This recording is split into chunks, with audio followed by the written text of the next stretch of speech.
માટે આજનો આ ખાસ દિવસ તેમણે આપ્યો. આપણે મધ્ય છે એમ બાકીનો સમય આપણે સાહેબને પહેલા સત્સંગ માટે આપીએ છીએ.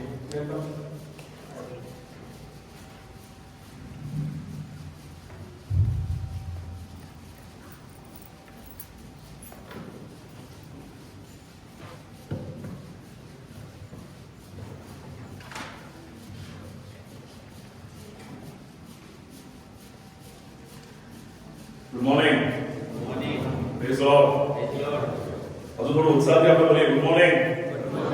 Praise the lord. હાલેલુયા. ઈશ્વરના નામને આપણે આભાર માનીએ અને પરમેશ્વરનો આભાર માનું છું કે આપના મધ્ય હું આવી શક્યો અને દાહોદમાં મારી પહેલી વિઝિટ છે. ટ્રેનમાંથી નીચે ઉતર્યો એટલે પગ મૂકતા જ મેં પ્રાર્થના કરી કે ફર્સ્ટ ટાઈમ દાહોદમાં આવ્યો છું. પ્રભુનો આભાર. અને સાથે જ સ્થાનિક પાસ્ટર સાહેબ ફિલિપ સાહેબ thank you for the invitation અને પિનાકીભાઈને પણ ખાસ કરીને આભાર વ્યક્ત કરું છું કે મને આવવા માટે અહીંયા એક ઓપોર્ચ્યુનિટી આપી અને પ્રભુની કૃપાથી અહીંયા આ સમય એવો હતો કે કાઢવાનું બહુ મુશ્કેલ હતું. પ્રોફેશનના કારણે ઓફિસમાં રહેવાની બહુ જરૂર હતી. હું થોડો હા નામાં જ હતો જ્યારે પિનાકીન ભાઈ આપણી જોડે ફોન પર વાત કરતો હતો.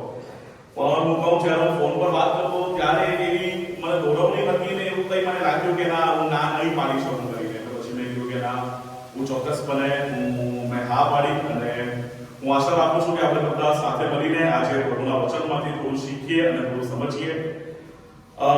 ગોયર થેન્ક યુ વેરી મચ. બહુ સુંદર મધુર ગીતોમાં તમે દોરી લઈ ગયા અને હું આઈ વોઝ લિટરલી એન્જોયિંગ. જ્યારે ગોયર ગીત ગાતું ત્યારે આટલા બધા લોકો ગાય છે મને એવું લાગતું હતું એક જ સુર એક જ તાલમાં ગીતો આવતો હતો એટલે it was very good practice. અને આપ સૌ અલગ અલગ વિવિધ વિસ્તારોમાંથી આવ્યા છો. આપ સૌને હું પ્રભુના નામમાં આવકાર કરું છું અને મારા પરિવાર વતી આપ સૌને હું અમારી પ્રેમની સલાહ પાઠવું છું. તો થેન્ક યુ ફોર ઇન્વાઇટિંગ મી. અને થોડી વાર આપણે વચનમાંથી મનન કરવાની કોશિશ કરીશું અને યુથ સાથે હું ડિસ્કસ કરું છું એટલે બહુ પ્રેક્ટિકલ સેશન્સ આપણે રાખીશું. 3 સેશનમાંથી એક સેશન આપણે કોશિશ કરીશું કે આપણે Q&A રાઉન્ડ રાખીએ, ક્વેશ્ચન આન્સર. કાં તો તમને કોઈ કરિયર રિલેટેડ કંઈ પણ ડાઉટ હોય, તમારા ભણતર રિલેટેડ, કાં તો તમે કયા કરિયર પાથ તમે ચૂઝ કરી શકો છો, કંઈ પણ તમને કંઈ ડાઉટ હોય, ક્વેશ્ચન્સ હોય તો આપણે ચોક્કસપણે એવી કોશિશ કરીશું કે છેલ્લા સેશનમાં આપણે જો સાહેબની પરમિશન હોય તો આપણે એ એંગલમાં આપણે છેલ્લા સેશનમાં આપણે જઈશું થોડું કરિયર ગાઈડન્સ કે એ રિલેટેડ જો તમને કોઈ પ્રશ્ન હોય. ઓલ ઓવર ઇન્ડિયા હું ઘણા બધા જગ્યાએ કરિયર ગાઈડન્સ માટે મને ઇન્વાઇટ કરવામાં આવે છે એટલે હું કરિયર કાઉન્સેલિંગ સેશન્સ રાખતો હું છું. એટલે જો એ સંદર્ભમાં પણ આપને કોઈ ડાઉટ હોય તો તમે ચોક્કસપણે મને પૂછશો અને કોશિશ કરીશું કે આપણે સાથે મળીને એનો કોઈ કોમન આન્સર આપણે કાઢીશું. આવો આપણે પરમેશ્વરના વચનમાં જઈએ. પહેલા સેશનમાં જઈએ પહેલા આપણે મસ્ત પરમાવીને પ્રભુની કૃપા માંગીએ. ઈશ્વર પિતા સુંદર સમય માટે તમારો આભાર માનીએ છીએ. અહીંયા આવેલા ઉપસ્થિત દરેક યુથને અમે તમારા હાથોમાં સોંપીએ છીએ પ્રભુ. જે લોકો અહીંયા આવી ગયા છે અને જે લોકો અહીંયા આવે છે હજુ રસ્તામાં છે, મુસાફરીમાં છે, એમને તમારા હાથોમાં સોંપીએ છીએ. Lead us lord by the power of the holy spirit. અમને તમે ચોક્કસ યોગ્ય માર્ગદર્શન આપો, દોરવણી આપો, તમારા કાર્યના અર્થે અમે વપરાય એવું તમે થવા દેજો. આ વચનો જે તમે અમને આજે શીખવવા જઈ રહ્યા છે એ વચનોને અમારા હૃદય પર લખી રાખ્યું થવા દેજો. પરમેશ્વર, અમારા હૃદયના સિંહાસનની ઉપર ફક્ત એક જ રાજા બિરાજમાન હોઈ શકે છે અને એ આ દુનિયા નથી બને આપ છો. તમારા વચનો અમે અમારા હૃદયની અંદર એ પ્રમાણે સ્થાપિત કરીએ કે ત્યાં બીજી કોઈ ગુંડાઈ કે મલિનતા માટે જગ્યા ન હોય. પવિત્ર આત્માની દોરવણી વડે અમને આ વચન અમને સમજાવો. અમારી સમજણથી નહીં. ઝકરિયા પ્રવચનના પુસ્તકમાં 4 અધ્યાયમાં 6મી કલમમાં લખે છે બળથી નહીં, પરાક્રમથી નહીં, પણ આત્માથી આ સંભવ થશે. એ જ પ્રમાણે પવિત્ર આત્માની માંગણી અમે આ જગ્યા ઉપર કરીએ છીએ કે જેથી અમને આ વચનો તમે સમજાવી શકો. આ સુંદર સમય તમારા હાથમાં સોંપતા ભલા ઈશ્વર પિતા, આ ટૂંકી વિનંતી અમે અમારા તારા મહાન પ્રભુ ઈસુના નામમાં માંગીએ છીએ. સાંભળો અને સ્વીકારો પિતા. આમેન. આમાંથી કેટલા લોકો ભણતરમાં છો, ભણો છો, કોલેજીસમાં છો કે સ્કૂલમાં છો?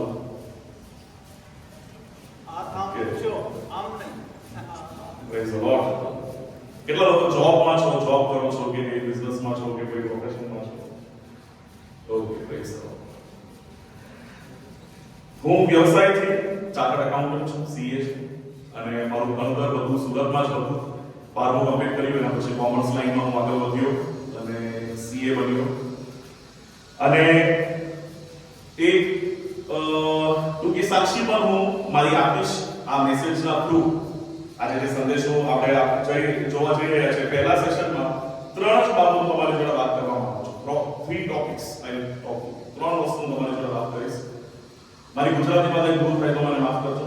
હું બેસિકલી ગુજરાતી નથી, હું સાઉથ ઇન્ડિયન છું ચેન્નઈથી, પણ મારું બોર્ન એન્ડ બ્રોટ અપ નાનપણથી હું સુરતમાં જ રહ્યો છું, સુરતમાં જ વસ્યો છું, એટલે ગુજરાતી થઈ ગયો છું. એટલે મને મારી ભાષા એટલી બધી નહીં આવડે, તમિલ ભાષા નહીં આવડે, પણ ગુજરાતી આવડે. વર્ષોથી અંગ્રેજી ભાષામાં હું સંદેશો આપતો હતો. 2019માં એકવાર એવું થયું કે અમારા ચર્ચના જે પાસ્ટર સાહેબ છે, રેવરેન્ડ ઉદય મધુ સાહેબ, એમનો મારી પર ફોન આવ્યો અને એમણે મને કહ્યું કે ફેબ્રુઆરી નો પહેલો અઠવાડિયો હતો અને એમણે મને કીધું કે એન્ડ ફેબ્રુઆરી 10 તારીખે તારે ચર્ચમાં સંદેશો આપવાનો છે. મેં કીધું ઓકે સાહેબ. પછી એમને એક પોઝ લીધો, એટલે મને લાગ્યું કે કઈ સસ્પેન્સ છે આમાં કરી. પછી મેં કીધું સાહેબ પછી? તો એમને કહ્યું એનો તમારે ગુજરાતીમાં બોલવાનું છે. મેં ત્યાર દિન સુધી ગુજરાતીમાં સંદેશો આપ્યો જ નહીં હતો. અને મેં કીધું સાહેબ ગુજરાતીમાં કેવી રીતના? સાહેબ હું આજ દિન સુધી ગુજરાતીમાં સંદેશો આપ્યો જ નથી. પણ હું હૃદયના ઊંડાણથી ઉદય મધુ સાહેબનો આભાર માનું છું કે એમને તક આપી, ઓપોર્ચ્યુનિટી આપી અને એમને કીધું કે ઈશ્વર ભાષાનું જ્ઞાન આપણને આપે છે. હાલેલુયા. અને એ સ્વીકાર્યું અને ત્યાંથી મારી જર્ની એ શરૂ થઈ ગુજરાતી ભાષામાં સંદેશ આપવાની. અને એ દિવસ પછી આજ દિન સુધી હું જો ગણતરી કરું તો અંગ્રેજી કરતા વધારે મેં ગુજરાતી ભાષામાં સંદેશ આપ્યા છે. એટલે પ્રભુનો આભાર માનું છું કે આ ઓપોર્ચ્યુનિટી તક આપણને પૂરી પાડે છે અને એ તક નો આપણે ભરપૂરપણેથી આપણે એનો ઉપયોગ કરીએ. આજે જે 3 પોઈન્ટ તમારા યુથ વચ્ચે હું રાખવા માંગુ છું એ એક પાત્રના આધારિત પર આપણે રાખીશું. એટલે એ પાત્રને આપણે બાઇબલના પાત્રને બેઝ બનાવીશું નવા કરારમાંથી. અને એ વ્યક્તિને, એ પાત્રને બેઝ બનાવીને એની ઉપર આપણે 3 મુદ્દા પ્રેક્ટિકલી આપણે જોવાની કોશિશ કરીશું. અને એ છે નવા કરારના પહેલા પ્રબોધક યોહાન બાપ્તિસ્ત. તમે નામ સાંભળ્યું હશે કદાચ, યોહાન બાપ્તિસ્ત. પ્રભુ ઈસુના પહેલા એમનું જન્મ થયું હતું. ઝકારિયા અને એલિઝાબેથ એના મમ્મી પપ્પા, અને એમના દ્વારા એક બહુ ઘરડા ઉંમરની અંદર જ્યારે ઝકારિયા અને એલિઝાબેથને આશા જ ન હતી કે અમને પણ એક પુત્ર થશે, અમને એક બાળક થશે, એક એવા સમયમાં જ્યારે એ લોકોએ બધી જ આશા ત્યાગી દીધી હતી. વાલો એ સમયમાં એવું માનવું હતું કે જો કોઈ દંપતીને બાળક ન હોય તો કદાચ ઈશ્વરનો આશીર્વાદ એ લોકો ઉપર નથી કરીને એવું માનવામાં આવતું હતું. એટલે એ વિચારીને એક ઘરડો યાચક ઝકારિયા અને એની એક પત્ની, એની સ્ત્રી એલિઝાબેથ, એક બહુ ન્યાયી પરિવાર હતા, પણ એ લોકોના જીવનમાં હંમેશાથી એક દુઃખ હતું, એક સેડનેસ હતું કે અમને કેમ એક બાળક નથી. અને પછી યોગ્ય સમયમાં એ જ્યારે યરુશલેમમાં આવ્યા એમના યાચક વાળું છે એમનું કાર્ય સંપૂર્ણ કરવા માટે, એ સમયમાં એક સ્વર્ગીય દૂત ગાબ્રિએલ ત્યાં ઉતરી આવ્યા અને ગાબ્રિએલે ઝકારિયા જોડે વાત કરી અને વચન આપ્યું કે તને એક પુત્ર થશે. ગેબ્રિએલ વિઝિટેડ ઝકારિયા. ગાબ્રિએલ આવીને ઝકારિયાની મુલાકાત કરી. આપણે બાઇબલમાં જોઈએ તો 3 જ એવા પાત્ર છે જેની મુલાકાત ગાબ્રિએલે લીધી હોય. દાનિયેલ, ઝકારિયા અને મરિયમ. આ 3 જ કેસમાં નામ સાથે લખ્યું છે કે ગાબ્રિએલ દૂત આવ્યા હતા. અ મેસેન્જર, એક સંદેશવાહક ગાબ્રિએલ એને આવીને ઝકારિયાને વચન આપ્યું અને યોગ્ય સમયમાં ઝકારિયાને પુત્ર થયો, યોહાન બાપ્તિસ્ત. અને એ યોહાન બાપ્તિસ્તે પ્રભુ ઈસુના પહેલા આગમન માટેની તૈયારી કરી હતી. He made the road ready. વાલો આજે આપણે બધા જગતમાં યોહાન બાપ્તિસ્ત છે.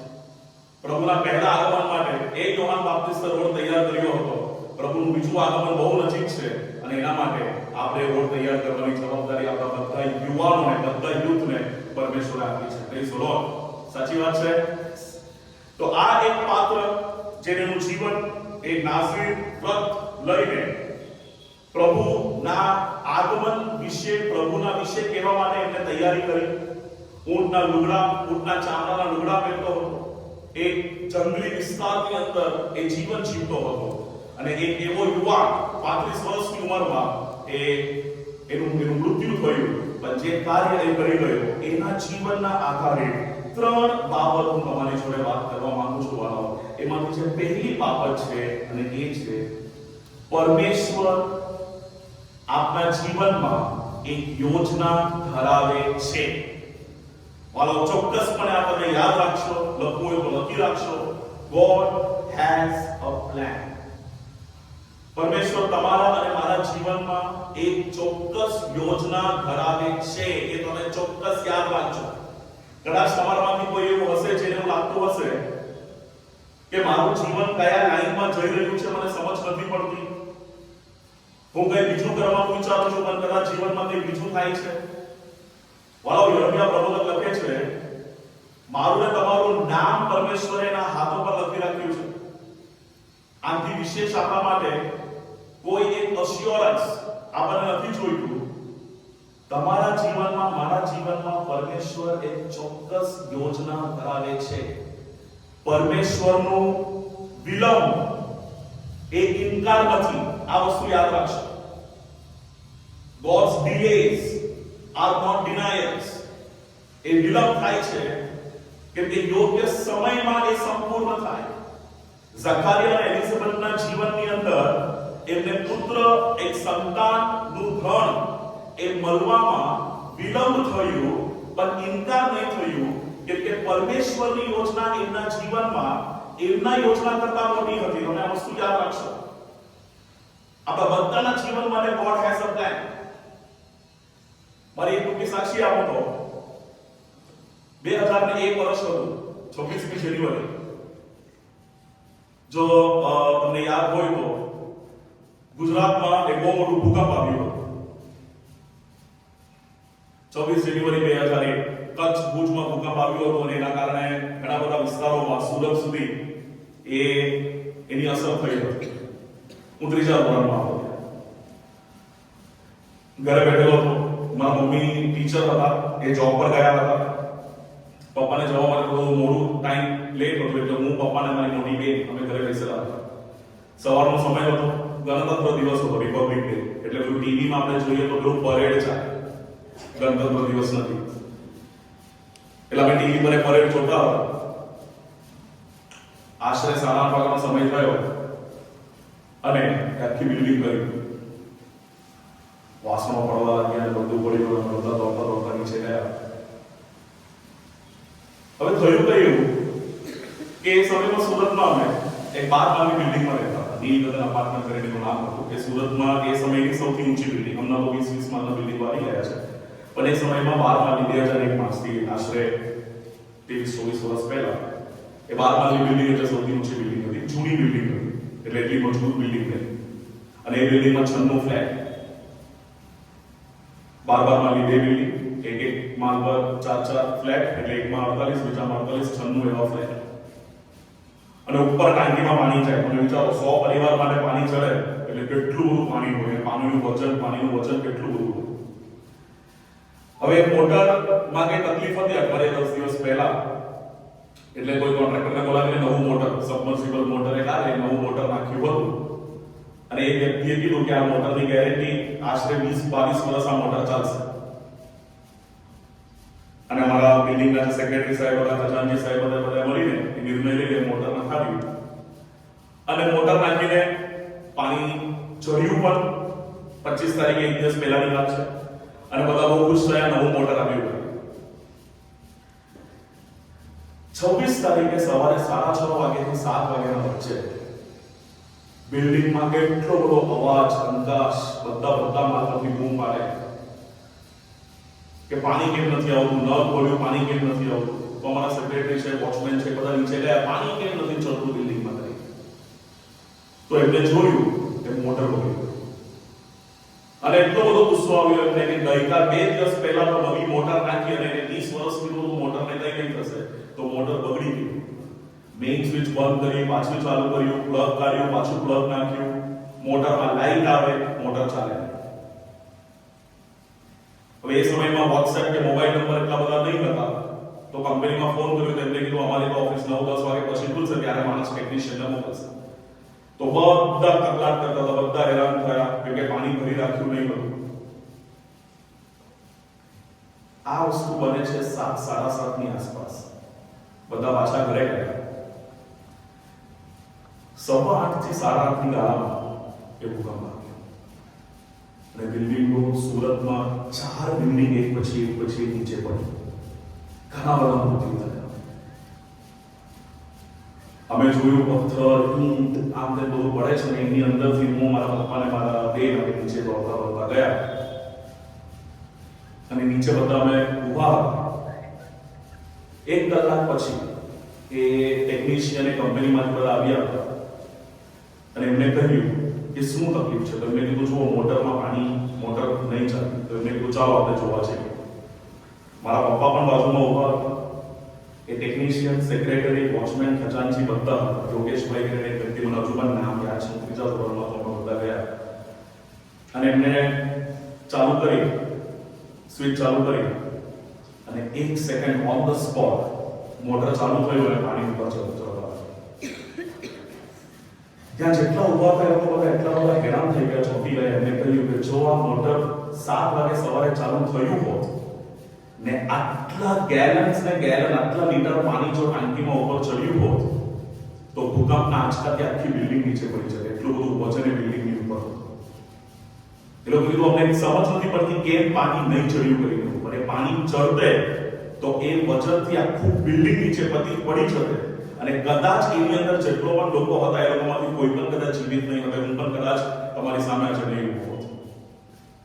અને ત્યારે એ ત્યાં જે યોગેશભાઈ ઊભા હતા એમને કહ્યું અને ત્યાં અમારા મ્યુનિસિપાલિટી કોર્પોરેશનના ઓફિસર આવ્યા હતા. એમને કહ્યું, એમનો અવાજમાં એક પૂછતા હતા, એમના અવાજમાં એમને કહ્યું ચોક્કસ અહીંયા એક જીવતા પરમેશ્વરનો સેવક અહીંયા વસી રહ્યો છે જેના કારણે આ દિવસે સવારે પાણી નહીં ચડ્યું. Praise the lord. અને ત્યારે બીજા ક્ષણમાં મશીન ચાલુ કરીને પાણી ચડ્યું. એના પછી 10-12 વર્ષ સુધી એ મોટરને કઈ તકલીફ નહીં આવી, રોજે પાણી ચડે. એ દિવસે ત્યાં સાક્ષી બની ગઈ. એક નવું મોટર એક્ઝેક્ટ 1 કલાક માટે બંધ થયું, એ પાણી ન ચડ્યું. એ સમયમાં બિલ્ડિંગની નીચે ઉભા રહીને મારા પપ્પાએ મને કીધું હતું, એમ પરમેશ્વરની યોજના આપણા જીવન માટે આપણે જે વિચાર કરીએ છીએ એના કરતા પણ બહુ મોટી યોજના પરમેશ્વર આપણા જીવનમાં આપણે માટે રાખ્યું છે. એટલે આપણી સેવા, આપણું કાર્ય અહીંયા સમાપ્ત નથી થતું, પણ આપણા પાસે બહુ મોટું એક કાર્ય છે જીવનમાં જે આપણે સંપૂર્ણ કરવાનું છે. પરમેશ્વરના આભાર માનતા અમે 4 દિવસ અમે ગાર્ડનમાં ઊંઘ્યા હતા કેમ કે બિલ્ડિંગમાં જવાની પરમિશન ન હતી, કેમ કે એક જૂની બિલ્ડિંગ હતી ને એની ટાઈમ પડી જાય એવું હતું. પછી અમે ઘર શિફ્ટ કર્યું, આખા બિલ્ડિંગનું રિનોવેશન થઈ ગયું. એના પછી એ લોકોએ પાછા પોઝિશન આપ્યું. આજે હું એ બિલ્ડિંગમાં નથી રહેતો, પણ જ્યારે ત્યાંથી પસાર થાઉં છું, અથવા ગેટ કરીને એક જગ્યા છે, તમે આવશો તો ચોક્કસ જોજો એ બિલ્ડિંગ.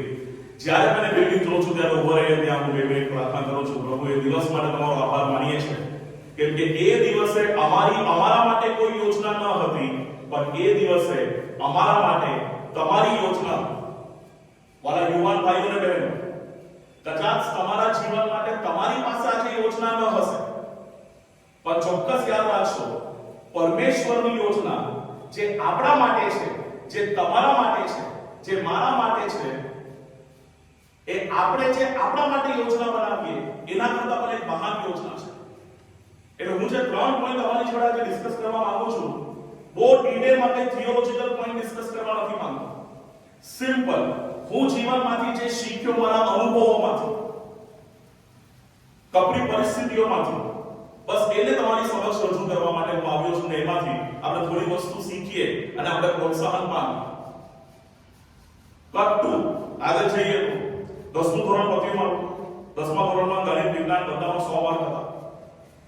ઘણા બધા લોકો આવીને મને આગ્રહ કર્યો હતો, અમારા સ્કૂલના પ્રિન્સિપલ, ટીચર, કોચિંગ ના જે સર હતા એ લોકોએ બધાએ કહ્યું હતું કે આનું ગણિતમાં 100 માર્ક છે, તારે સાયન્સ લેવું જોઈએ, એન્જિનિયરિંગ ફિલ્ડમાં તો મેડિકલ ફિલ્ડની અંદર તારે જવું જોઈએ. તો હું પ્રાર્થનામાં હતો, ઘરે આવ્યો, મમ્મી પપ્પા જોડે વાત કરી.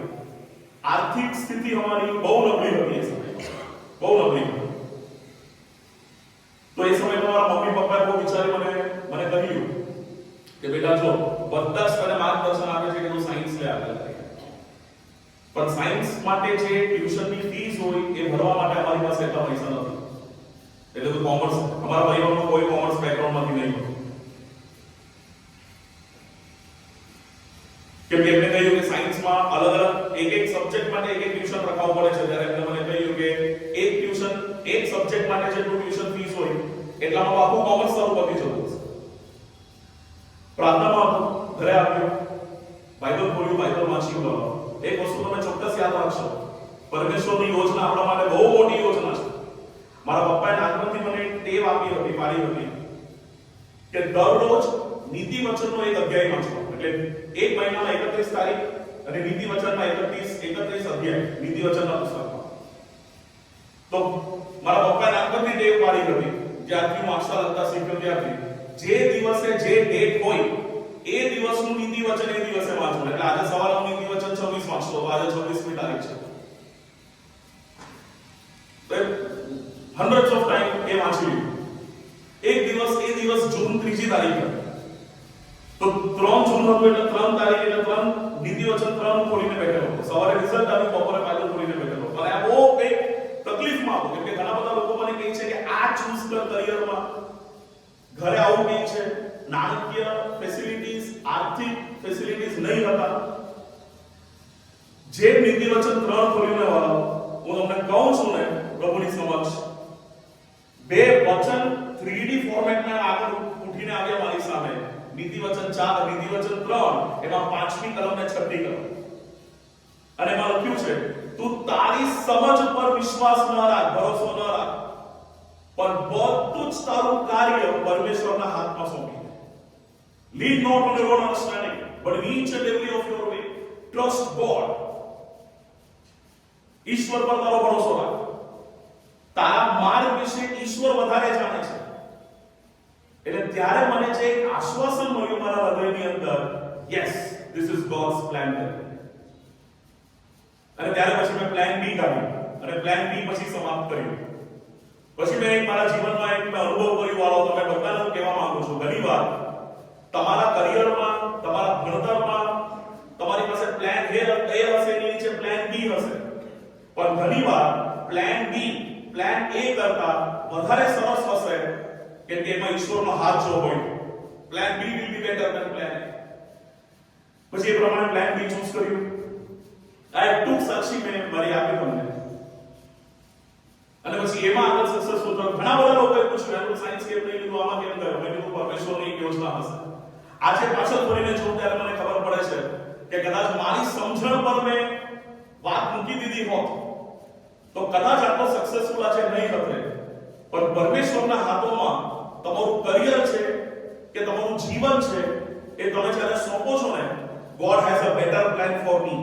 મારા માટે પરમેશ્વરની યોજના મારા માટે વધારે સારી છે. એ વસ્તુ તમે ચોક્કસ યાદ રાખશો. 11મું ધોરણ, 12મું ધોરણ પતાવ્યું, 12મા ધોરણમાં સુરત સેન્ટ્રલમાં નંબર આવ્યો, ચાર્ટર્ડ એકાઉન્ટન્સી કોર્સ સિલેક્ટ કર્યો, CA કોર્સ. જે પિનાકીભાઈ વાત કરી એ બહુ સાચી વાત છે. એનું રિઝલ્ટ બહુ ઓછું આવે છે.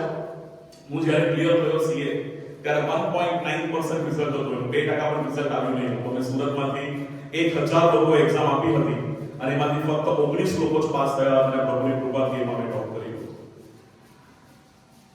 જ્યારે હું CA ની એક્ઝામ લખવા માટે જતો ત્યારે એક્ઝામ સેન્ટરમાં હું લખવા બેસું એક્ઝામ, હાથમાં ક્વેશ્ચન પેપર આવે, આ તમે ચોક્કસ કરજો વાળો છે, લોકો સ્કૂલમાં છે કે કોલેજમાં છે. હું મારું પ્રશ્નપત્ર પહેલા ઉચકું હાથમાં અને નીતિ વચન 21 કલમ હંમેશા, ઈશ્વર ઘોડો યુદ્ધ માટે તૈયાર છે પણ ફતેહ, વિજય એ તો તમારા ઉપર આવે છે. તો યહોવા તમારા ઉપર આવે છે. એ પ્રમાણે પછી એ કમ્પ્લીટ કર્યું. અકાઉન્ટન્સી કરીને એક સબ્જેક્ટ આવે કોમર્સમાં, અકાઉન્ટ્સ કરીને એમાં, અને ફાઇનાન્સ કરીને એક સબ્જેક્ટ આવે છે, એમાં ગોલ્ડ મેડલ આવ્યું હતું પ્રભુની કૃપાથી. ત્યારે જ્યારે પાછળ ફરીને જોયો ત્યારે મને એવું લાગ્યું કે પ્રભુની યોજના આપણા જીવનમાં આપણા માટે કેટલી અપાર છે, કેટલી સુંદર છે. God's plan in my life is so beautiful. એ આપણા માટે કેટલું અદ્ભુત છે. એના પછી આગળ વસ્તુ ભણવાની પ્રભુએ કૃપા આપી અને આજે આશરે 18 કે 19 ડિગ્રી મેળવવાની પ્રભુએ કૃપા આપી. અને એ જર્ની જ્યારે આગળ વધતી ગઈ ગવર્નમેન્ટ પાસેથી અને અને ઘણા બધા મીડિયા પાસેથી ઘણા બધા અવોર્ડ્સ મળ્યા. 2020 માં આઇકન ઓફ સુરત કરીને અને 2021 માં ઇકોનોમિક ટાઈમ્સ નો તમે નામ સાંભળ્યું હોય તો એમના દ્વારા એન્ટરપ્રાઇઝિંગ ઇન્ડિયન ઓફ ધ યર કરીને એક અવોર્ડ મળ્યો હતો. એ અવોર્ડ જ્યારે હું આપનો રિસીવ કર્યું છે એ દિવસે મુંબઈમાં અવોર્ડ શો હતો, ત્યારે આંખ બંધ કરીને મેં વિચાર્યું ત્યારે એક ક્ષણમાં જે દિવસે ભૂકંપ આવ્યો અને ભૂકંપમાંથી હું બચ્યો અને એ દિવસથી આ દિવસ સુધી કેવી રીતના જીવનની અંદર એક બદલાવ આવ્યો એ જ્યારે મેં વિટનેસ કર્યું, નોટિસ કર્યું, એને મેં મારી સમક્ષ બનતા જોયું, એના ઉપરથી મેં આ પહેલો પોઈન્ટ રાખ્યો છે. વાલો, મેં તમને કીધું ને આજના પોઈન્ટ બહુ થિયોલોજીકલી ડીપમાં નથી જવાનું, આપણે પ્રેક્ટિકલી શીખીએ. જુવાન ભાઈઓ અને બહેનો, તમે જે રસ્તાથી ગુજરો છો, કદાચ થોડા વર્ષો પહેલા એ રસ્તાથી ગુજરી ચૂક્યો છું, એટલે મારું જે અનુભવ છે તમારી જોડે હું શેર કરું છું. મારા જીવનમાં સ્પષ્ટપણે અનુભવ મેં કર્યું છે. God has a plan. પરમેશ્વર તમારા અને મારા જીવનમાં એક યોજના ધરાવે છે. એ યોજના કદાચ આપણને તરત ખબર નહીં પડશે, પણ એ કરેક્ટ ટાઈમ આવવા પર એ ખુલશે. નૂહે જ્યારે વાહન બનાવ્યું હતું, નૂહ પાસે યોજના નહીં હતી, પણ પરમેશ્વર પાસે યોજના હતી કે નૂહ પાસે કેમ વાહન બનાવડાવે છે.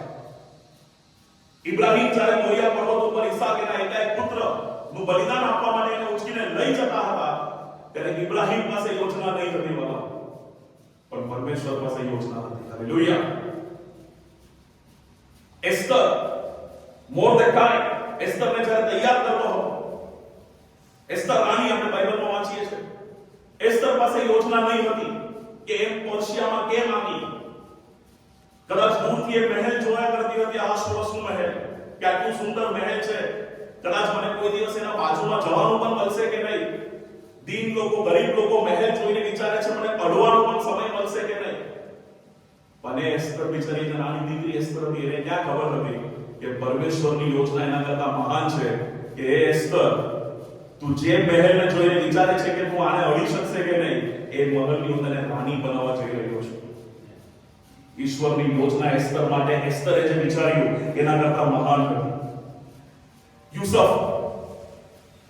યુસુફને જ્યારે મિસ્રીઓના પાસે ફેંકી દેવામાં આવ્યા, વેચી નાખવામાં આવ્યા એના ભાઈઓ દ્વારા યુસુફને વેચી નાખવામાં આવ્યા. યુસુફે કદાચ વિચાર્યું હશે, that's finished, that's it, that's the end of my life. મારી પાસે આગળ જીવનમાં કરવા જેવું કંઈ નથી કરીને યુસુફે વિચાર્યું હશે, હું તો ગુલામની તરીકે વેચાઈ ગયો, ઇઝરાયલમાંથી મિસ્રની અંદર ચાલ્યો ગયો. વાલો, આજે સવારે હું તમને એ જ સંદેશ આપવા માટે આવ્યો છું. યુસુફ પાસે પ્લાન નહીં હતું, પણ પરમેશ્વર પાસે યુસુફ માટે બહુ મોટો પ્લાન હતો. ફારૂનના નેક્સ્ટ લેવલ સુધી એ ત્યાં આવ્યો.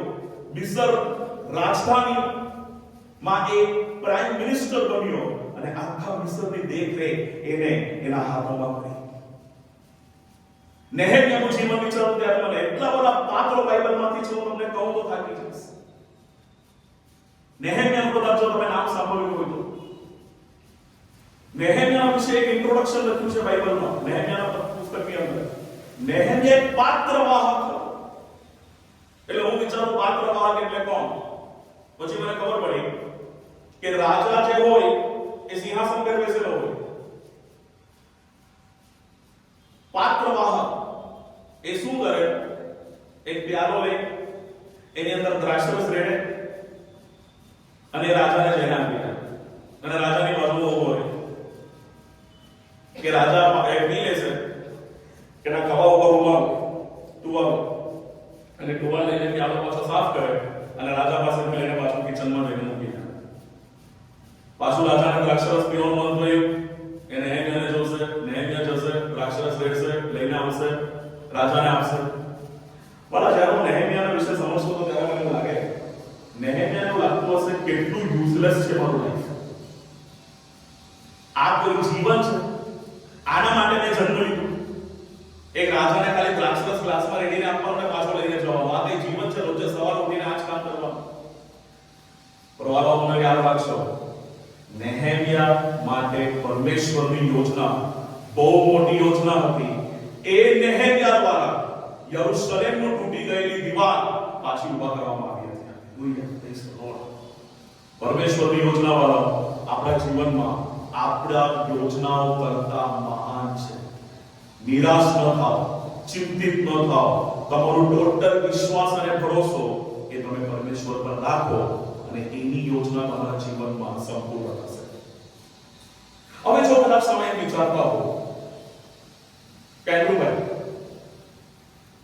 જો પરમેશ્વરની યોજના મારા જીવનમાં બને, મને કેવી રીતના ખબર પડે કે પરમેશ્વરની યોજના મારી જીવનમાં થઈ રહી છે, કે મારે શું કરવું પરમેશ્વરની યોજના મારા જીવનમાં સંપૂર્ણ થાય?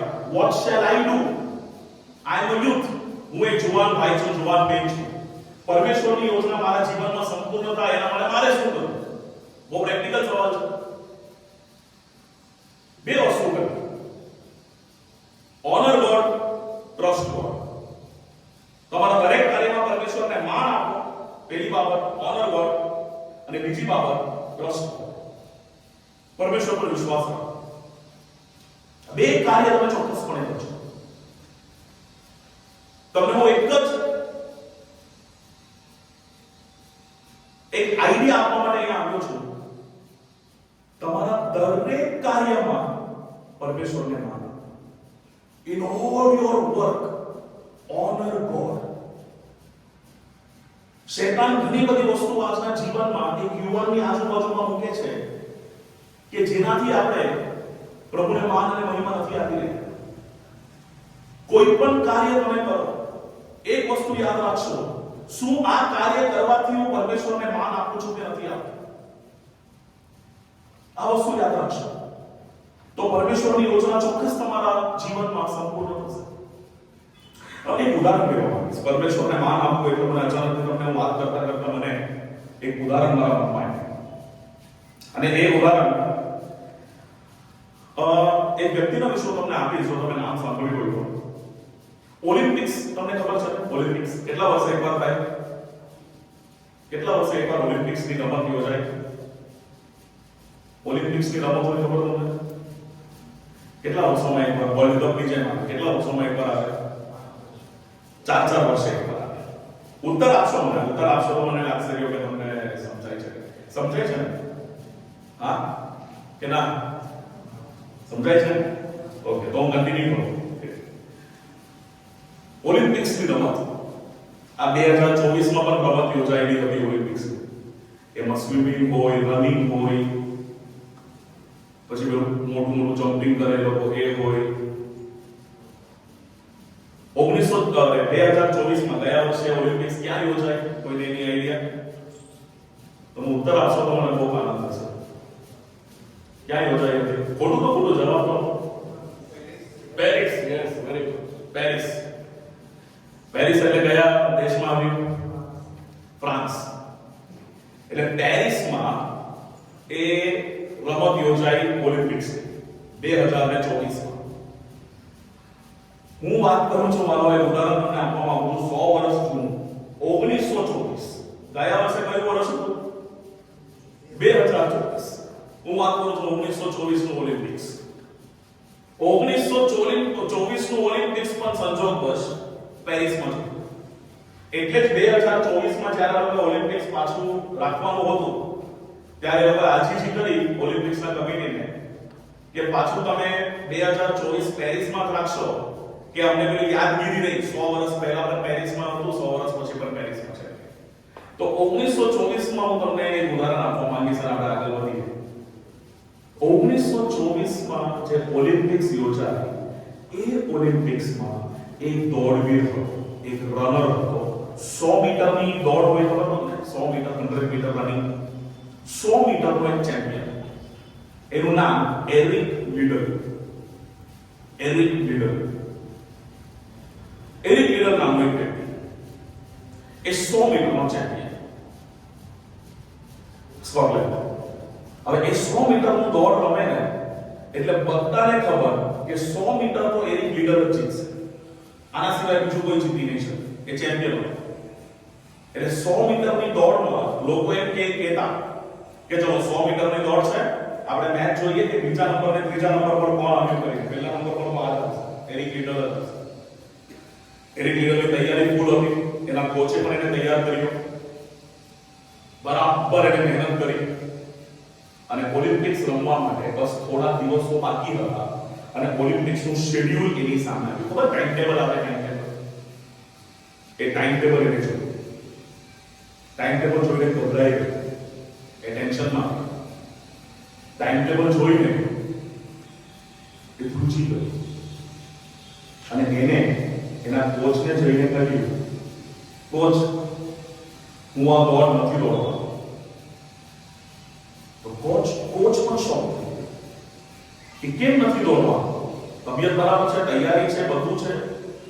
તો એને કહ્યું, ટાઈમ ટેબલ હમણાં મારા હાથમાં આવ્યું ને ટાઈમ ટેબલમાં મેં જોયું કે 100 મીટરની દોડ જે છે એ રવિવારના દિવસે રાખવામાં આવી છે ટાઈમ ટેબલમાં. અને રવિવારનો દિવસ એ તો મારા પરમેશ્વરનો દિવસ છે. રવિવારે તો હું ચર્ચમાં જાઉં છું. ચર્ચ પત્યા પછી સાયકલ લઈને હું સુવાર્તા આપવા માટે ગામે ગામે જાઉં છું. આખો દિવસ હું પ્રભુના કાર્ય માટે ઉપયોગ કરું છું. રવિવારના દિવસે હું મારા પ્રભુના કાર્ય સિવાય બીજું કોઈ કાર્ય નહીં કરીશ. એક એવા જુવાન વ્યક્તિની સાક્ષી વાળો કે હું બીજું કોઈ કાર્ય નહીં કરીશ. એનો કોચ ગુસ્સે થયો ને એને કહ્યું, એરિક, સ્પોર્ટ્સ પીપલ જે હોય ને, જે રમતવીરો, એ લોકો બધા દિવસો નહીં જોઈ. સન્ડે કહ્યું ને મંડે કહ્યું, રવિવાર કહ્યું, સોમવાર કહ્યું. જે તારીખે તારું શેડ્યુલ છે એ ટાઈમ ટેબલ પ્રમાણે તારે દોડવું જ પડશે. તું ના નહીં પાડી શકે. એને સ્પષ્ટ ના પાડી. એને કીધું કે ના, રવિવારનો દિવસ મારા પ્રભુનો દિવસ. જુઓ વાલો, કેટલું માન આપે છે પરમેશ્વરને. જુઓ કેટલું માન આપે છે. દેશવાસીઓને ખબર પડી કે દેશવાસીઓ, ગવર્નમેન્ટ, એ બધાએ એને ટોન્ટ માર્યો, એને ખીજવાયા. અને ગવર્નમેન્ટે એને કહ્યું, સરકારે તારી પાછળ અમે ખર્ચો કર્યો છે, તારા ખોરાક પાછળ, તારા ટ્રેનિંગ પાછળ, તો આવી રીતના ના નહીં પાડી શકે. બધાએ તિરસ્કાર કર્યો. ઘણો ઘૂંટને પડીને પ્રાર્થના કરતો. એની ઓટોબાયોગ્રાફી જ્યારે મેં વાંચી ને, વિંગ્સ ઓફ ફાયર, બહુ શોખ થઈ ગયો કે આટલું માન આપે પરમેશ્વરને વ્યક્તિ. એ ઘૂંટને પડીને પ્રાર્થના કરતો હતો. ત્યારે એનું શેડ્યુલ, ટાઈમ ટેબલ પાછું હાથમાં લીધું. એને કઈ દેખાયું અને એને તરત જઈને એના કોચને કહ્યું, કોચ, મારી પાસે એક પ્લાન છે. બોલો શું? એને કહ્યું, હું 100 મીટર નહીં 400 મીટર દોડીશ. કેમ કે 400 મીટર રવિવારે નથી, ગુરુવારે છે. તો કોચે કીધું, નહીં હોય ભાઈ, 100 મીટરની ટ્રેનિંગ અલગ હોય, 400 મીટરની ટ્રેનિંગ અલગ હોય. સમજો છો ને તમે ટ્રેનિંગ કેવી રીતના હોય? તમારામાંથી જો કોઈ દોડવીર હોય તો તમે કદાચ સમજી શકો છો. તમારામાંથી કોઈ એથ્લીટ હોય, કોઈ રમતમાં હોય તો કદાચ તમે સમજી શકો છો. મને જોઈને તમને ચોક્કસપણે એટલો વિશ્વાસ થઈ ગયો હશે કે એન્ડ્રુભાઈ રમતમાં તો નથી. મારું શરીર જોઈને એટલું તમને ખબર પડી ગઈ હશે કે આ માણસ દોડવામાં તો નહીં હશે. સાચી વાત છે, તમે બરાબર અનુભવ. તો તમારામાંથી કોઈ દોડવીર હોય, રમતમાં હોય તો કદાચ તમે મારી સાથે સમક્ષ થશો. એને કહ્યું કે ભાઈ, નહીં ચાલે. 100 મીટરની દોડ અલગ, 400 ની અલગ. 100 નો ખોરાક અલગ, 400 નો ખોરાક અલગ. 100 મીટરની ટ્રેનિંગ અલગ, 400 મીટરની ટ્રેનિંગ અલગ. 100 મીટરનું પિકઅપ અલગ હોય, 400 નું પિકઅપ અલગ હોય. 100 મીટરનું પિકઅપ સ્ટાર્ટિંગ થી ફાસ્ટ હોય, 400 નું પહેલા સ્લો હોય, પછી ફાસ્ટ થાય. એટલે ટેકનિક અલગ હોય. એ જીત પકડે નામ 400 મીટર દોડીશ.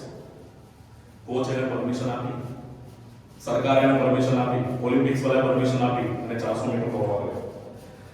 અને પેલું સ્ટાર્ટિંગ લાઈન હોય ખબર તમને? એ લાઈન ની ત્યાં ઊભો હતો અને જ્યારે ત્યાં ઊભો હતો ને વાળો, ત્યારે આજુબાજુના જે પેલા દોડવા વાળા હતા ને, બધા એને જોઈને હસે. એકબીજાને કહેજો, આમ ઊભો. 100 મીટરનો ચેમ્પિયન, 100 મીટરમાં પગ પડે એટલે જીતે એવો વ્યક્તિ એને 400 માં હારવા માટે આવ્યો છે. આ છેલ્લો નંબર આવશે કરીને બધાએ કીધું. એની પર હસતા કે અમે બધા 4 વર્ષથી 400 મીટરની ટ્રેનિંગ કરીએ છીએ. આ એક અઠવાડિયાની ખાલી ટ્રેનિંગ કરીને અમારી સાથે દોડવા માટે આવ્યો છે. એટલા બધા હસે. વાલો, ઘણી વાર એવું થશે જ્યારે આપણે પરમેશ્વરને માન આપીએ ને, લોકો આપીને હસશે. લોકો આપી બરાબર હસશે. પણ દુનિયા શું કહે છે ને, એની કોઈ ફરક નહીં. પરમેશ્વર આપણે શું સાક્ષી આપે છે ને, એની ફરક પડશે. એની હદે આપે છે. 100 જણના વચ્ચે પણ જો તમારે બાઇબલ વાંચવાનો સમય થયો હોય ને, બાઇબલ ખોલીને વાંચશો ને, લોકો હસશે ને, કોઈ ફરક નહીં પડે. કોઈ ફરક નહીં પડે. પરમેશ્વરની સાક્ષી આપણા માટે વધારે જરૂરી છે. હાલેલુયા. પરમેશ્વરની સાક્ષી આપણા માટે જરૂરી છે. એ ત્યાં ઊભો હતો દોડવાની તૈયારીમાં, બધા લોકો એની પર મજાક કરતા હતા, પણ આ કંઈ સાંભળ્યું નહીં. અને વાલો તો એવું થયું, એક ઘરડો વ્યક્તિ ત્યાં એની પાસે આવ્યો અને એને પોકેટમાંથી એક નાની કાપલી આપી, એક ચીટ આપી. એવી લીડરના લોકોને ખબર નહીં કે ક્યાંથી આવ્યો એ વ્યક્તિ, કેમ કે એકવાર એથ્લીટ્સ ત્યાં દોડવા માટે આવે છે, પછી કોઈનાથી અવાય નહીં એમને મળવા માટે. એવી લીડર પાસે એક ઘરડો વ્યક્તિ આવ્યો, એક કાપલી આપીને ચીટ આપીને નીકળી ગયો. અને એરિક લીડરે રેસ પહેલા એ ચીટ ખોલી અને ચીટની અંદર બાઇબલની એક કલમ લખી હતી. એ બાઇબલનું વચન, પહેલું શમૂએલનું પુસ્તક, બીજો અધ્યાય 30મી કલમ. પહેલું શમૂએલ બીજો અધ્યાય 30મી કલમ. અને એ વચનમાં બાઇબલમાં લખ્યું છે, યહોવા એમ કહે છે કે જે મને માન આપે છે એને હું માન આપીશ. આમેન. જે મને માન આપે છે એને હું માન આપીશ. એક કલમ એની અંદર લખ્યું હતું, એક આપણી એને ફોલ્ડ કરીને રાખ્યું, પાછળ ફરીને જોયો, એક ઘરડો વ્યક્તિ કશે દેખાયો છે નહીં. અને એને ત્યારે અંદર મનમાં લાગ્યું કે હું રેસ જીતી ગયો. એ ચીટ એને પોકેટમાં મૂકી, દોડ શરૂ થઈ. 400 મીટરની દોડ. વાલો આ વ્યક્તિ એવો દોડ્યો, પહેલો નંબર આપ્યો, ગોલ્ડ મેડલ આપ્યો, નેશનલ રેકોર્ડ બનાવ્યો, એને ઓલિમ્પિક્સનો રેકોર્ડ બનાવ્યો. અને એને જે રેકોર્ડ બનાવ્યો ને, એના મરણ સુધી એ રેકોર્ડ તૂટ્યું છે. એના પછી જે પરમેશ્વરને માન આપે છે એને પરમેશ્વર માન આપે છે. આમેન. તમારા દરેક કાર્ય. એના પછી બીજા દિવસે ન્યૂઝપેપરમાં એના ચિત્ર સાથે લેખ લખેલો આવ્યો હતો કે એવું લાગ્યું જ નહીં કે એરિક લીડર દોડતો હતો, એવું લાગ્યું કે એ તો ખાલી ઊભો હતો અને 2 સ્વર્ગીય દૂતોએ એના હાથ પકડીને એને દોડીને એને લઈ ગયા કરીને એવી રીતના દ્રશ્ય દેખાતું હતું કે એને ન્યૂઝપેપરમાં લખ્યું. કેટલી મોટી સાક્ષી. અને ત્યારે એને પ્રેસ કોન્ફરન્સમાં પૂછ્યું હતું, Eric leader, how do you feel? તને કેવું લાગે છે કે તને ગોલ્ડ મેડલ મળ્યું કરીને, તું સુવર્ણ પદક જીત્યો, ગોલ્ડ મેડલ જીત્યો? અને ત્યારે એરિક લીડરે એક સ્ટેટમેન્ટ કહ્યું હતું. એ સ્ટેટમેન્ટ મને હૃદયમાં બહુ સ્પર્શી ગયું હતું. અને એ સ્ટેટમેન્ટ હતું, એને કહ્યું, ઇંગ્લિશમાં એને કહ્યું હતું, I do not run for gold, I run for God. હું ગોલ્ડ માટે નથી દોડતો, મારા ગોડ, મારા પરમેશ્વર માટે હું દોડું છું. એક એવી સાક્ષીવાળી જીવન એ જીવ્યો. એના પછી પરમેશ્વરે એના રિટાયરમેન્ટ પછી એના ઘણા બધા જગ્યા લઈ જઈને એના કારણે ઘણા બધા જગ્યાએ સુવાર્તાના કાર્યો થયા. એક એવો જુવાન વ્યક્તિ. વાલાઓ, એરિક લીડરના ઉદાહરણથી હું તમને ફક્ત એક જ વસ્તુ કહેવા માંગુ છું, જે કંઈ પણ કાર્ય તમે કરો છો, એકાંતમાં કે લોકોની વચ્ચે, ઘરે કે કોલેજમાં, સ્કૂલમાં કે સ્કૂલથી બહાર, ઓફિસની અંદર કે ઓફિસથી બહાર, કોલેજની અંદર, ક્લાસરૂમની અંદર કે ક્લાસરૂમથી બહાર, કે કોલેજથી બહાર, કે લોકોની સંગતિમાં, મિત્રોની સંગતિમાં, તમે જે કંઈ પણ કાર્ય કરો છો, એક વસ્તુ ચોક્કસપણે તમે તમારી જાતને પૂછજો, આ કાર્ય કરવાથી શું હું પરમેશ્વરને માન આપું છું કે નથી આપતો? પવિત્ર આત્માની દોરવણીથી તમને તરત ઉત્તર મળશે. જો અંદરથી ઉત્તર મળશે ના, આ કાર્ય કરવાથી તમે પરમેશ્વરનું માન નથી આપતા, તો વાલાઓ, હું તમને વિનંતી કરું છું, એ કાર્ય નહીં કરતા. પવિત્ર આત્મા આપણા બધાની અંદર છે. અને જો એવું લાગે કે હા, આ કાર્ય કરવાથી હું પરમેશ્વરને માન આપું છું, તો કરજો. કોઈ એવી વસ્તુ અડકવામાં, કોઈ એવી બાબત સાંભળવામાં, કોઈ એવી વસ્તુ જોવામાં, જો કદાચ આપણને એવું લાગે કે આ કરવાથી હું મારા પરમેશ્વરને માન નથી આપતો, તો નહીં કરશો. જો તમે પરમેશ્વરને માન આપશો, તો પરમેશ્વર તમને માન આપશે. આમેન. અને બીજી બાબત પર તમને કહ્યું, ટ્રસ્ટ ગોડ. પરમેશ્વર પર વિશ્વાસ રાખો. પરમેશ્વર એક યોજના ધરાવે છે. પહેલી બાબત મેં તમારી જોડે વાત કરી. એ યોજના આપણને કેવી રીતના ખબર પડે? જ્યારે આપણે પ્રભુને માન આપીએ છીએ અને જ્યારે આપણે પ્રભુ પર વિશ્વાસ કરીએ છીએ. તમને મારું ઉદાહરણ આપ્યું કેવી રીતના મેં કરિયરમાં એક ચેન્જ કર્યું ચોઇસમાં. Trust in the Lord with all your understanding. તમારી બધી સમજ શક્તિ પરમેશ્વરના હાથમાં આપો. એ પહેલી બાબત મારે તમને કહેવી હતી. 3 બાબત હું કહીશ. પહેલી બાબત, પરમેશ્વર તમારા અને મારા જીવનમાં એક યોજના ધરાવે છે. બીજી બાબત પર આપણે આવીએ. બીજી બાબત પહેલું ઇંગ્લિશમાં કહીશ, પછી ગુજરાતીમાં કહીશ. ઇંગ્લિશમાં તમને સમજ પડતી હોય તો ઇંગ્લિશમાં યાદ રાખશો, ગુજરાતીમાં ગુજરાતીમાં. Be in the world but not of the world. જગતમાં રહો પણ જગતના ન થઈ જાઓ. સમજાય? આજના આપણા યુથ માટે એ બહુ જરૂરી છે.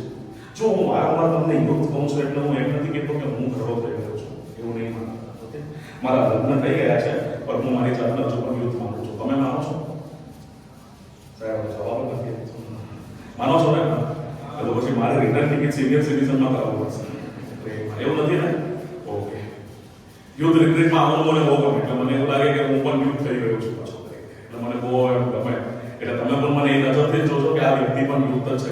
બહુ ઘરડો થઈ ગયો નહીં, વિચારો 35 વર્ષની ઉંમર છે, એટલે બહુ વધારે પણ નથી, બહુ ઓછી પણ નથી. એમ જોવા જઈએ તો પણ હું હજુ પણ યુથ જ માનું છું મારી જાતને. તમે પણ એવી રીતના માનશો તો મજા આવશે આખો દિવસ. ઓકે, ચલો. Be in the world but not of the world. જગતમાં રહો પણ જગતના ના થઈ જાઓ. યોહાન બાપ્તિસ્ટનું આપણે ઉદાહરણ લીધું. યોહાન બાપ્તિસ્ટ જગતમાં હતો પણ જગતના પાપોમાં એને ભાગ ન લીધો. અરણ્યની અંદર ગયો, એક અલગ જીવન જીવ્યું, એક સમર્પિત જીવન જીવ્યું, એક એવું જીવન જીવ્યું એને જાણે એના જાતને પરમેશ્વરના હાથમાં સોંપી દીધું. એક એવું જીવન એને જીવ્યું. આપણે બધા જગતમાં રહીએ છીએ વાલાઓ, પણ વસ્તુ ખાસ યાદ રાખશો, જગતના ના થઈ જતા. પ્લીઝ આ વસ્તુ તમને બહુ ચોક્કસપણે તમને કહેવા માંગુ છું. શૈતાન એક યુવક, એક યુવિકાના જીવનની અંદર ઘણી બધી વસ્તુઓ એવી લાવશે જે આપણને પરમેશ્વરથી દૂર લઈ જશે. સૌથી મોટામાં મોટી બાબત આ મોબાઈલ ફોન.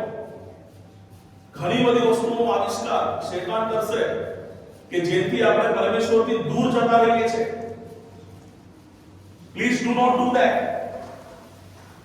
જગતમાં રહો, આપણે બધા જગતમાં રહીએ છીએ પણ જગતના ન થઈ જાઓ. આજે યુથ રિટ્રીટ પત્યા પછી તમે તમારી જાતને પૂછીને જોજો, દિવસમાં કેટલી વાર આપણે પ્રાર્થના કરીએ છીએ? 3 વાર શું આપણે નિયમિત પ્રાર્થના કરીએ છીએ કે નહીં? બહુ મોટો સવાલ છે. હું એકવાર કોલેજ જતો તો મારા પપ્પાએ મને પૂછ્યું પ્રાર્થના કરી. મેં કીધું ના, થોડો બિઝી છું, પછી કરીશ. જો હિંમત.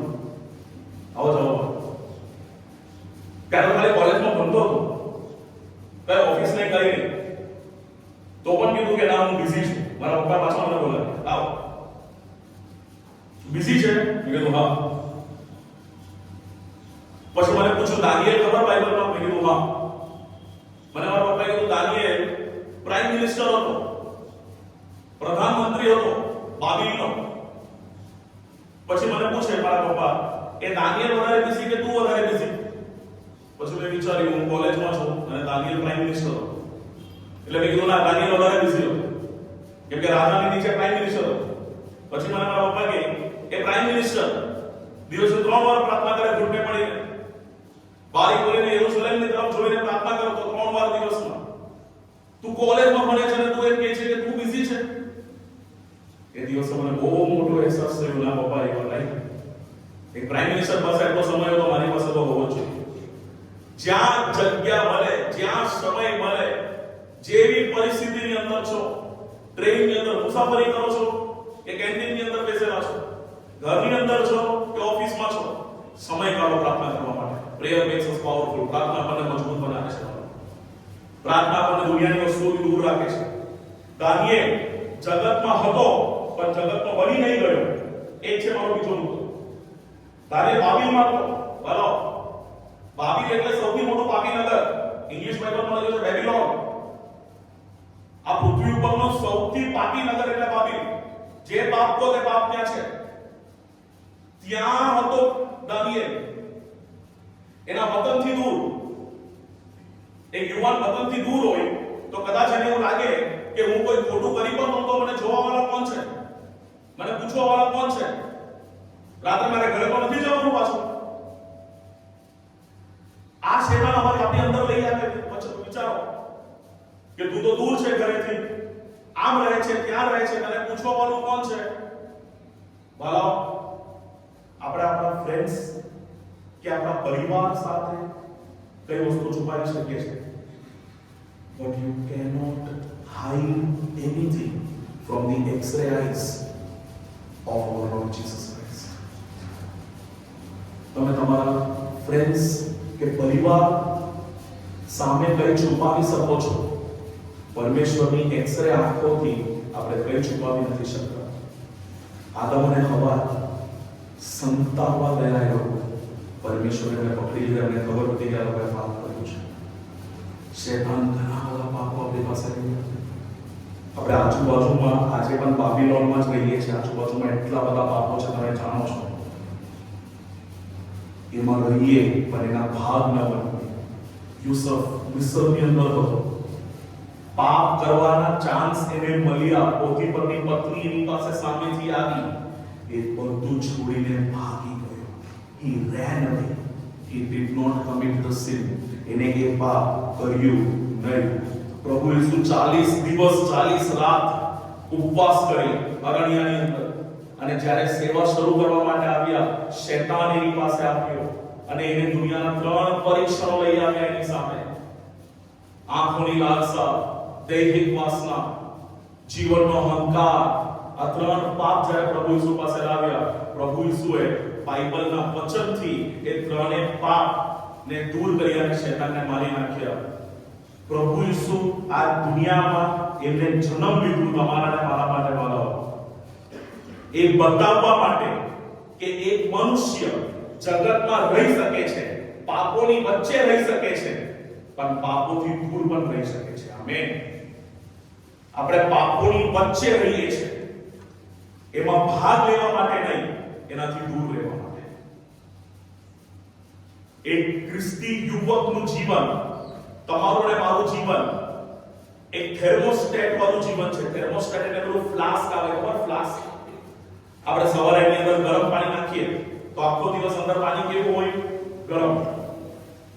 એવું જીવન છે આપણું. એટલે બહારનું વાતાવરણ ઠંડુ હોય કે ગરમ હોય, એથી કોઈ ફરક નહીં પડે. અંદર જે ગરમી છે એ તો ગરમ જ રહેવાનું છે. ભલે બહારનું વાતાવરણ ઠંડુ પડી જાય તો પણ અંદર તો ગરમ જ રહે, કેમ કે અંદર પ્રભુ ઈસુ આપણી અંદર છે. તો યુવાનો, આ બીજી વસ્તુ ધ્યાન રાખશો છે. હું તમને 3 બાબત કહેવા માંગુ છું. એમાંથી જગતમાં રહો પણ જગતના ન થઈ જાઓ. આપણી આદતો હંમેશા એવી હોવી જોઈએ જે આપણને જગતથી દૂર રાખે છે અને ખ્રિસ્તમાં રાખે છે. એ આપણી જવાબદારી છે. પ્લીઝ તમે આ વસ્તુ યાદ રાખશો. અને હું જે તમને કહ્યું, બહુ પ્રેક્ટિકલ વસ્તુ તમારી જોડે હું વાત કરું છું. અસંભવ કાર્યો નથી. પ્રાર્થના કરીને જ્યારે આપણે એને પ્રેક્ટિકલી વિચારીએ તો ડેફિનેટલી સંભવ છે. ઘણી વસ્તુ આપણને પરમેશ્વરથી દૂર લઈ જાય છે. મોબાઈલની અંદર ઘણી બધી એવી બાબતો છે. સોશિયલ મીડિયા, એમાં ઘણીવાર આપણો સમય વ્યસ્ત થતો હોય છે. ઘણીવાર આપણે સમય બગાડીએ છીએ.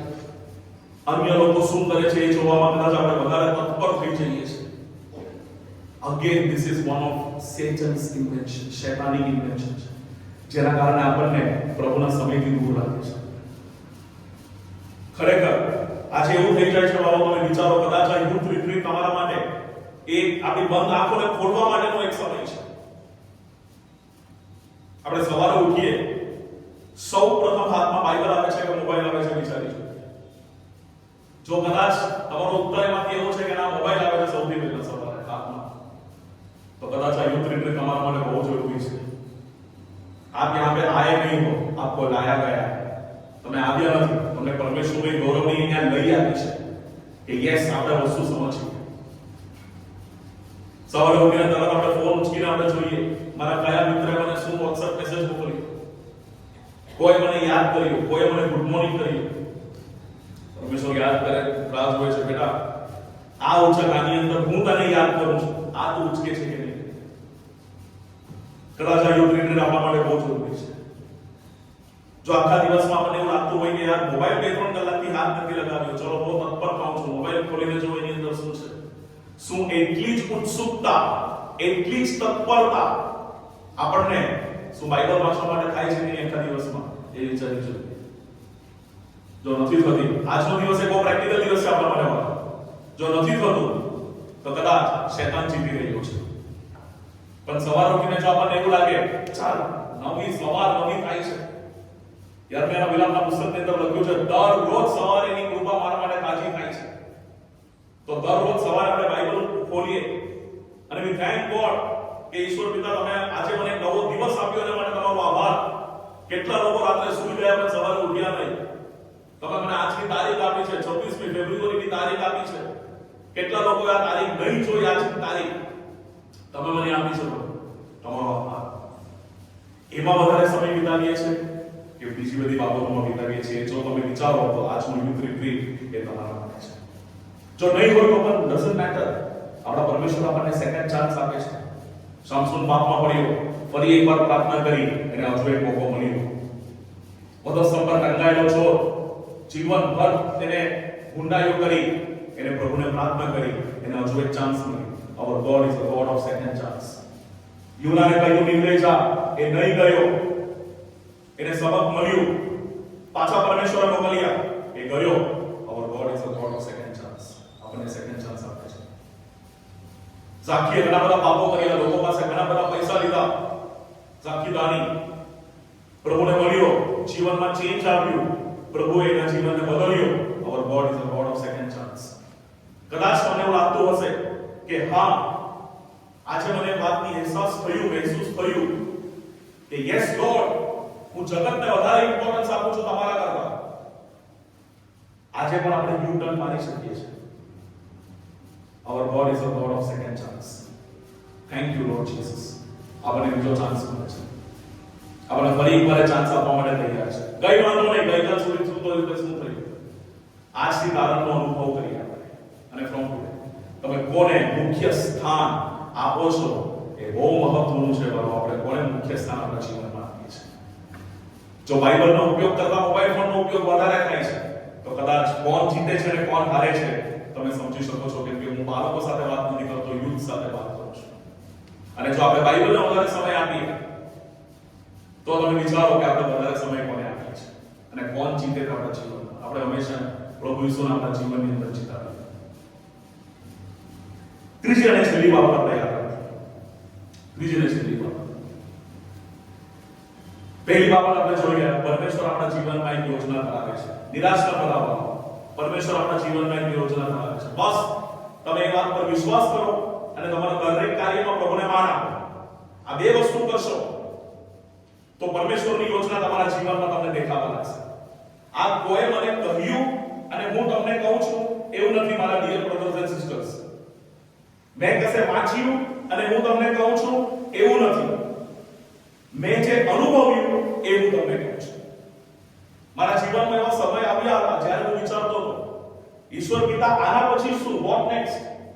મને નથી ખબર કે તમે મારા જીવનની લીટી ક્યાં બોલી રહ્યા છો, ક્યાં જશે મને ખબર નથી. Honour God, trust God. Honour God, trust God. આ બે જ વસ્તુ રિપીટ કરો. પ્રભુને માન આપો, વિશ્વાસ રાખો. પ્રભુને માન આપો, વિશ્વાસ રાખો. પ્રભુને માન આપો, વિશ્વાસ રાખો. દરેક કાર્યમાં પ્રભુને માન આપો. જો આટલું થશે ને, ચોક્કસ પ્રભુની યોજના તમારી અંદર દેખાશે. આ મેં જે અનુભવ કર્યો એ તમને કહું છું. પહેલી બાબત. બીજી બાબત આપણે જોઈ રહ્યા, જગતમાં રહો પણ જગતના ન થઈ જાઓ. અને ત્રીજી ને છેલ્લી બાબત, ખ્રિસ્તને ઓળખો, ખ્રિસ્તને જાણો અને બીજાને એને ઓળખાવો. ઇંગ્લિશમાં જો કહું તો તમે ઇંગ્લિશમાં સમજતા હો તો ઇંગ્લિશમાં ગુજરાતી ઇંગ્લિશમાં કહ્યું નો ગોડ, KNOW, નો ગોડ, ઈશ્વરને જાણો and make him known to others. અને એને અન્ય લોકોને ઓળખાવો. આપણે આજે કયા પાત્રને બેઝ રાખીને આપણે આજનો વચન જોયો? અરે જવાબ દો. યોહાન બાપ્તિસ્તનું કાર્ય આજે એ પહેલા ખ્રિસ્તને ઓળખ્યો અને એને બીજાને ઓળખાવ્યો.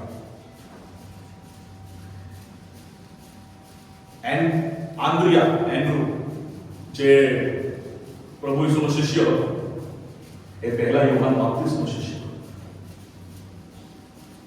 યોહાન બાપ્તિસ્ત દ્વારા યોહાન અને એન્ડ્રુ આ બે પ્રભુ ઈસુ પાસે આવ્યા યોહાનની પહેલા અધ્યાયની અંદર લખ્યું છે 29 કલમથી લઈને 43 કલમ સુધી તમે વાંચો. હમણાં વાંચવાનો સમય નથી, બાઇબલમાંથી રિટેલમાં એક અધ્યાય નથી વાંચતો, એક કલમ નથી વાંચતો. તમારી જોડે હું પ્રેક્ટિકલ ટોક કરવા માટે જ આવ્યો છું. પણ ચોક્કસ સમય વાંચવું હોય તો યોહાન 1:29 થી 42 વાંચો. યોહાન 1 પહેલો અધ્યાય આખું જ વાંચો ને તો પણ તમને ખબર પડે કે કેવી રીતે અધ્યાય યોહાન બાપ્તિસ્ત થી શરૂ થાય છે અને પ્રભુ ઈસુ સુધી સમાપ્ત થાય છે. Beautiful chapter John 1. યોહાન બાપ્તિસ્ત વિશે લખ્યું છે, પછી યોહાન બાપ્તિસ્ત દ્વારા અન્ય શિષ્યો કેવી રીતના પ્રભુમાં આવ્યા એના વિશે લખ્યું છે. યોહાન બાપ્તિસ્તે આંદ્રિયાને તૈયાર કર્યા, યોહાનને તૈયાર કર્યા, અને જેમ પ્રભુ એમની પાસે આવ્યા, વોટ અ બ્યુટીફુલ સીન. એમને આંદ્રિયાને યોહાનને કહ્યું, જો આજ છે ભગવાન જેની વાત હું કરતો હતો, જગતને તારવા માટે આવ્યો છે. આજ દિન સુધી તમે મારા શિષ્ય હતા, આજથી હું તમને એમના હાથમાં સોંપું છું. આજથી તમે પ્રભુ ઈસુના શિષ્ય છો. પ્રભુ ઈસુને તમારા કાર્ય દ્વારા ઓળખાવવાના, કાર્ય દ્વારા ઓળખાવો. કઈ ખોટી વસ્તુ જો આજુબાજુમાં થવા જવાની હોય તો લોકોને ખબર પડવી જોઈએ कि ये भाई तो एक विश्वासी है, ये काम नहीं करेगा. એવી રીતના આપણે સુવાર્તા આપીએ છીએ. આમેન. કે ये बहन तो एक विश्वासी है, આ કાર્ય નહીં કરશે. she will not do it because she is a believer, because he is a believer. આવી રીતના આપણે આપણી સુવાર્તા આપીએ છીએ. પ્રભુ ઈસુ આપણને કહ્યું છે, તમે જગતના અજવાળા છો અને તમે જગતનું મીઠું છો. અંધકાર વાળા કમરાની અંદર એક લાઈટ ચાલુ કરો, આખા કમરાની અંદર રોશની આવી જાય છે. સાચી વાત છે. એ અંધકાર જગત છે અને એ અજવાળું આપણા હૃદયના અંદરની સુવાર્તા છે. એ આપણે લઈ જઈએ છીએ દર જગ્યાએ. ખ્રિસ્તને ઓળખાવો તમારા કાર્ય દ્વારા, તમારા વર્તન દ્વારા, તમારી વાણી દ્વારા, તમારી વિદ્યા દ્વારા. ખ્રિસ્તને ઓળખાવો. તમને જોઈને લોકોને ખબર પડવું જોઈએ, ઓ yes, he is a believer of Jesus Christ. આને જોઈને એવું લાગે છે કે યસ, એક વિશ્વાસી કોણ હોય છે. આપણે આપણી અંદર એ સુવાર્તા લઈ જઈએ છીએ. યસ, ભલો જીવન કઠિન હોય, આવું કરવાથી બને કઠિન. હું તમને એવું નથી કહેવા માંગતો બહુ સહેલું જીવન છે, કઠિન છે. પણ મારો હું સુરતથી આવ્યો છું. કેટલા લોકો સુરત આવ્યા છે? સુરતમાં શું બહુ ફેમસ છે તમને ખબર છે? સુરત સેના માટે બહુ ઓળખાય છે. હીરા. Yes, very good. મેં એક જગ્યાએ પૂછ્યું હતું અમદાવાદમાં, સુરત સેના માટે ઓળખાય છે. એ વ્યક્તિ તરત મને કહ્યું, લોચો, સુરતી લોચો બધે ખાવાનું લોચો. બરાબર છે ભાઈ, આવજો સાથે ચશ્મા પડે. સુરત હીરા માટે બહુ ફેમસ છે. હીરા નગરીમાં હું તમને એક સંદેશ લાવ્યો છું. ડાયમંડ. વિશ્વમાં 10 હીરા વેચાય, એમાંથી 7 થી 8 સુરતમાં પોલિશ થયેલા. સુરત એટલું ફેમસ આખા વિશ્વમાં. મને મોકો મળ્યો એકવાર એક ડાયમંડ ફેક્ટરીમાં જવા માટે કે હીરા કેવી રીતના ઉત્પાદન એનું થાય છે. મારા એક મિત્ર મને લઈ ગયો, ડાયમંડ ઇન્ડસ્ટ્રીમાં છે. ત્યારે એનો પ્રોસેસ જોઈને હું બહુ શોખ થઈ ગયો. સૌથી પહેલા એનું રો મટીરિયલ જાણે ને એને કાર્બન કહેવાય. કાર્બન ખાણમાંથી એનો કાર્બન લઈને અને કાર્બનને એ લોકો અલગ અલગ કાચના એ બોક્સમાં મૂકે. તો પહેલું જ જે બોક્સ હતું ને એમાં હું બતાવીને આગળ નીકળી ગયો, પણ હું એ પહેલા જ બોક્સની અંદર ઊભો હતો. એટલે માની લો કે એક કાર્બન છે, એ કાર્બનની ઉપર લોકો રેફર મારે, બહુ પ્રેશર આપે ને બહુ જ પ્રેશર આપે. હું જોયા છે તો જોયા છે. પછી મારો મિત્ર પાછો આવ્યો, મને પૂછ્યું શું જોઈ છે. મેં એને સવાલ પૂછ્યો, આ કાર્બન જે છે એની ઉપર આટલું બધું પ્રેશર કેમ તમે આપો છો? તો પછી પેલા મને કીધું, એન્ડ્રુ, એના માટે કે અમે જોઈએ, તપાસ કરીએ કે કયા કાર્બનમાં પ્રેશર ઝેલવાની ક્ષમતા છે. અમે પ્રેશર વધારીએ એક લેવલ પર પહોંચ્યા પછી એ ભસ્મ થઈ જાય કાર્બન. અને કોઈ કાર્બન એવા હોય જે ભસ્મ નહીં થાય અને જે ફૂટી જાય એને લોકો વાલીને કચરા પેટીમાં ફેંકી દે. અને જે નહીં ફૂટે એને લઈ જઈને આગળ લઈ જઈને હીરો બનાવે. જીવનમાં જ્યારે પ્રેશર આવે ત્યારે તમે એટલું વિચારજો કે તમને પરમેશ્વર એક ડાયમંડ બનાવવા જઈ રહ્યા છે. આમેન. જો તમારી ઉપર પ્રેશર આવે, જ્યારે પણ તમારી ઉપર પ્રેશર આવે તો thank you Jesus, thank God કે તમે મારી પર પ્રેશર નાખ્યું, કે હું એક મારી પરીક્ષા તમે કરો છો કે હું આમાં તૂટી જઈશ કે હું આમાં મજબૂત રહીશ. તૂટી જઈશ તો આ દુનિયાના લોકોમાંથી હું એક બની જઈશ, નહીં તૂટીશ તો હું એક હીરો બનીશ તમારા માટે. જ્યારે પણ પ્રેશર આવે ત્યારે આપણે વિચારે કરવાનું. જ્યારે આપણને એવું લાગે કે આપણે બહુ બોઇલ થઈ રહ્યા છે, ગરમ થઈ રહ્યા છે, એટલું વિચારજો. મેક્સિમમ ગરમીમાં સૌથી ચોખ્ખું સોનું નીકળે. પરમેશ્વર આપણને સોનું બનાવવા જઈ રહ્યા છે. જ્યારે આપણને એવું લાગે બહુ ચક્કર આવે છે, માથું ભરે છે, ત્યારે એટલું વિચારી લેવાનું કે જે માટી સૌથી વધારે ચક્કરમાં ભરે એ સુંદર માટલું બને. પ્રેશર આપણી પર આવે જરૂરી છે, પણ યાદ રાખશો ખ્રિસ્તને ઓળખો અને એને ઓળખાવો, એને કોન્ફિડન્સ ઓળખાવો. એક ઉદાહરણ આપીને આપણે પહેલું સેશન સમાપ્ત કરીશું. થોડા વર્ષો પહેલા કોવિડ આવ્યું હતું, આપણે બધા જાણો છો. કોરોના વ્યક્તિગત રીતે વધારે પૂછવાનો સમય નથી મારી પાસે, પણ મને કોવિડ અસર થઈ હતી, બહુ ગંભીરતાથી થઈ હતી. મારા ફેફડા લંગ્સ 65-70% સમાપ્ત થઈ ગયા કોવિડ. અને વાયરસ એટલે વેક્સિન આપણે પહેલાની વાત છે, અને એટલે ગળામાં ઉતરીને છાતી પર ઉતરી ગયું. પ્રભુની કૃપા 3-4 દિવસ એવું હતું કે તબિયત બહુ જ ગંભીર હતી, પણ પરમેશ્વરની યોજના આપણા જીવન માટે બહુ છે અને આશ્વાસન બહુ હતું કે પ્રભુ તો બહુ બધા કાર્ય કરવાના છે, એમાંથી સાચો થયો. પણ આપણે કોવિડનો સમય જાણીએ છીએ, પછી વેક્સિન બની. એક ટ્રકનું તમને ઉદાહરણ આપું, પછી હું આગળ વધું, પછી આપણે સમાપ્ત કરીએ. પેલા મોટા મોટા ટ્રાન્સપોર્ટના ટ્રકો આવે તો ઘણા બધા વેક્સિન અમેરિકા તમે જાણો છો, અમેરિકા કન્ટ્રી દેશ, એમાં એક બહુ મોટી કુરિયર કંપની, એનું નામ FedEx, તો તમે નામ સાંભળ્યું હોય, FedEx, FedEx, DHL, આ અલગ અલગ કુરિયર કંપનીઓ. તો બધું FedEx કરીને એક મોટું કુરિયર કંપની. અમેરિકામાં સૌ પ્રથમવાર વેક્સિન આવ્યા એરપોર્ટમાં, પ્લેનમાં. ન્યૂઝપેપરમાં બધાને બહુ આનંદ થયો વાંચીને કે અમેરિકામાં વેક્સિન આવી ગયા છે કોવિડ માટે. એ લેવાથી આપણને કોરોના વાયરસની સામે આપણને રક્ષણ મળે છે. અને એક ટ્રકની અંદર ઇન્સ્યુલેટેડ ટ્રક હતો, એ ટ્રકની અંદર લોકો બધા વેક્સિન મૂક્યા અને એ ટ્રક નગરમાંથી પસાર થઈને જતો. નગરમાંથી પસાર થઈને જતો. અને ટ્રકને જોઈને લોકોને બહુ આનંદ થયો. એક આશા મળી હતી, સમજો તો એક આશા મળી, કેમ કે ટ્રકની અંદર શું છે? વેક્સિન. એક ગંભીર બીમારીનું વેક્સિન હતું. તો એ લોકોને જોઈને આશા લાગી એ ટ્રકને જોઈને. એટલે લોકો રોડની આજુબાજુમાં ઉભા રહ્યા, મકાનોની ઉપર ઉભા રહ્યા, અને જેને ટ્રક પસાર થાય એટલે મોટેથી લોકો તાલી પાડે અને બહુ ખુશ થાય. આ જોઈને ડ્રાઈવર બહુ ખુશ થયો. એને એવું લાગે યાર વાહ, આટલા વર્ષોમાં મને કોઈ વાર આટલું માન બી મળ્યું હતું. હું મારું ટ્રક આવે એટલે લોકો ગુસ્સે થાય કે આ ટ્રકના વચ્ચે આવી ગયું કરીને આટલા વર્ષોથી કે ટ્રાફિક જામ થશે, આજે આટલું બધું માન મળે છે.